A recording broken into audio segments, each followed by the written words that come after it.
E aí, pessoal, futuros médicos e médicas veterinárias, tudo certo?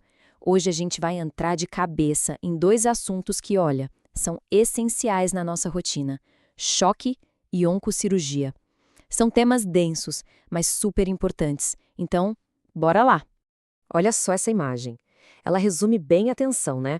Um paciente em choque é isso aí, uma corrida contra o relógio. Cada segundo vale ouro.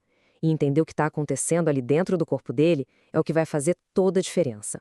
E ó, antes da gente mergulhar de vez nesse assunto, já sabe, né? Se inscreve aqui no canal, ativa o sininho para não perder nenhuma aula, ajuda muito a gente a continuar trazendo esse conteúdo. Fechado? Então, vamos voltar. Então, qual que é o nosso roteiro de hoje? Primeiro, a gente vai entender direitinho o que é o choque e como o corpo reage a essa situação de crise. Depois, a gente muda a chave e foca na oncocirurgia, falando de diagnóstico e, claro, do planejamento da cirurgia. Bora nessa? Beleza, vamos começar pelo começo, né? Afinal, o que é o choque? Vamos tentar entender de uma vez por todas essa emergência que tira o nosso sono na clínica. Essa definição do fósforo é, assim, perfeita. Pensa numa cascata, num efeito dominó mesmo. Primeiro, o sangue não chega direito nos tecidos. Aí, falta oxigênio, que é a tal da hipóxia. Sem oxigênio, a célula se vira como pode e entra em metabolismo anaeróbico. O problema? Isso gera um monte de coisa tóxica. É uma bola de neve que a gente precisa parar o quanto antes. E é importante saber que choque não é tudo a mesma coisa, viu? Existem tipos diferentes.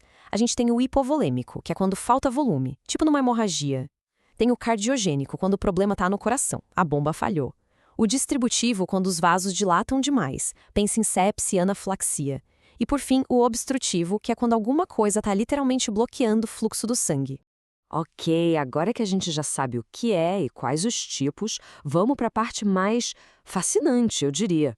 Como é que o corpo reage a essa crise? O que ele faz numa tentativa, assim, desesperada de se manter vivo?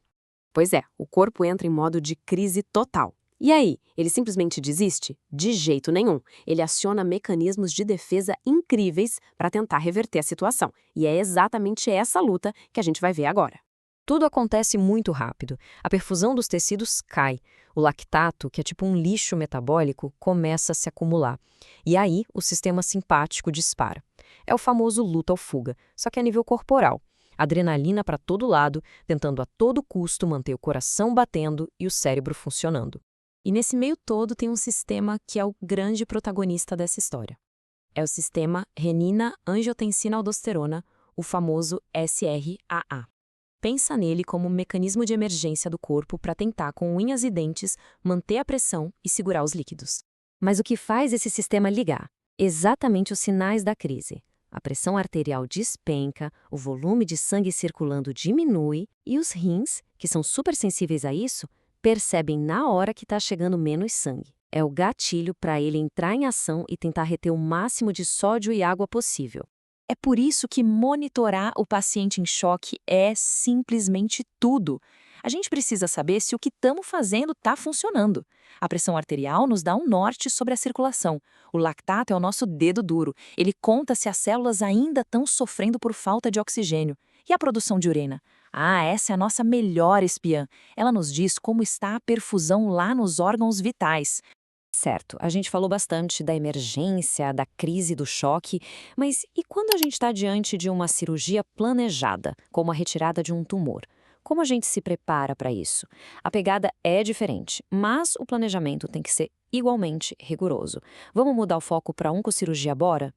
Muita gente acha que a oncocirurgia é só o ato de cortar, de tirar o tumor. Mas, na verdade, a cirurgia é só a ponta do iceberg. A verdadeira batalha começa bem antes. Lá no diagnóstico, no planejamento. É aí que o jogo é ganho de verdade. Então vamos falar sobre essa primeira etapa crucial, o diagnóstico. A gente precisa saber exatamente contra o que ou contra quem a gente está lutando. E para isso a gente tem basicamente duas grandes ferramentas.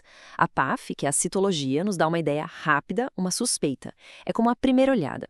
Mas a biópsia é o nosso padrão ouro. Ela não só confirma o que é, mas nos conta o sobrenome do tumor, o quão agressivo ele é.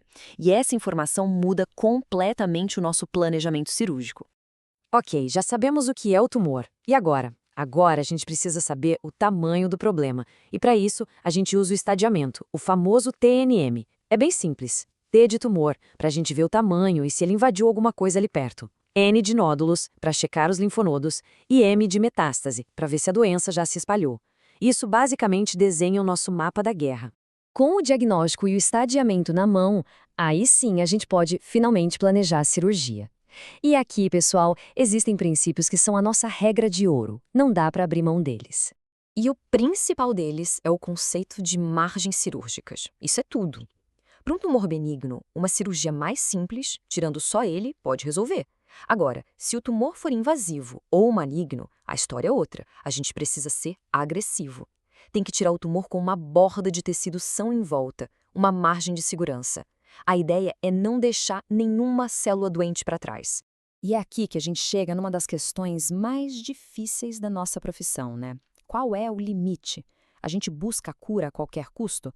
Uma cirurgia super agressiva pode até curar o câncer, mas e a qualidade de vida do nosso paciente depois? Achar esse equilíbrio, essa é a nossa arte, é o que nos define como bons profissionais. E aí, gostaram dessa nossa conversa de hoje? Se foi útil, se ajudou a clarear as ideias, não esquece, se inscreve no canal, deixa aquele like e o mais importante, comenta aqui embaixo que outro tema vocês querem ver por aqui. A gente se vê na próxima. Tchau, tchau!